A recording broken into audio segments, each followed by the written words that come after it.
Our News All Problem segment tonight, a troubling brawl in Pennsylvania. On April 22nd, a group of anti-war Iraq protesters gathered in Edinboro, Pennsylvania to demonstrate.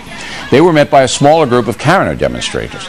And a 14-year-old boy attached to the counter group began filming the demonstration, as you see here. That's when all hell broke loose. Excuse me. Oh, go ahead. Put your hands on me. Put your hands on me. I dare you. I dare you. I dare you. Get in my face. Go ahead. Go ahead. Get in my face. You're getting in his face. Hey! Get away from me! Hey!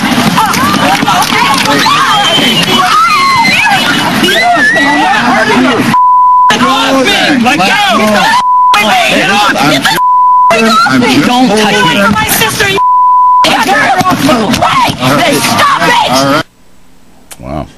Apparently, Erie County DA Brad Folk will charge Carrie and Jason Swartout of the pro-military group and two anti-war people with summary offenses. Joining us now from Pittsburgh is Ms. Swartout.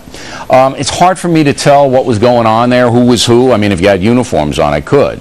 But give me your side of the story here, because you were involved in that brawl. Yeah, Bill.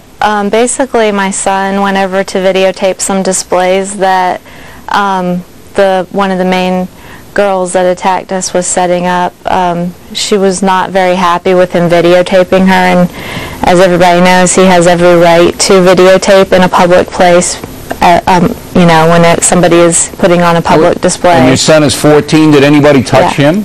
No. As soon as he got over there, they began holding their signs up in front of his face and following him around doing that, so as you know, Who threw the first punch? How did it get violent?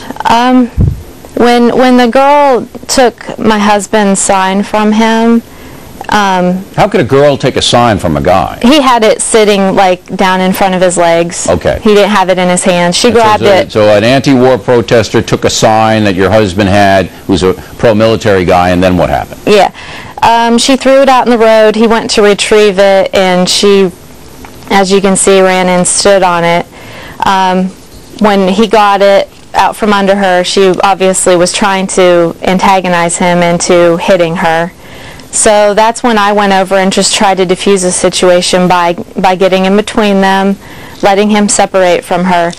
Immediately, her sister ran up to me, and you can't see it in the video, but she did grab me, and all I did was simply try to push her away from me, and that's when they started throwing punches at me. Okay. So you say that they started the physical stuff, and they say that you started the physical stuff, and yet because there's no tape on showing the initial grabbing, it's up for grabs, right? It's a jump ball. Well, there is another tape. Somebody from their side was videotaping and got the whole thing and got her grabbing me. That's in the hands of the Edinboro Police Department right now. And why would this folk be charging you and your husband if they have it and they could see that who saw it?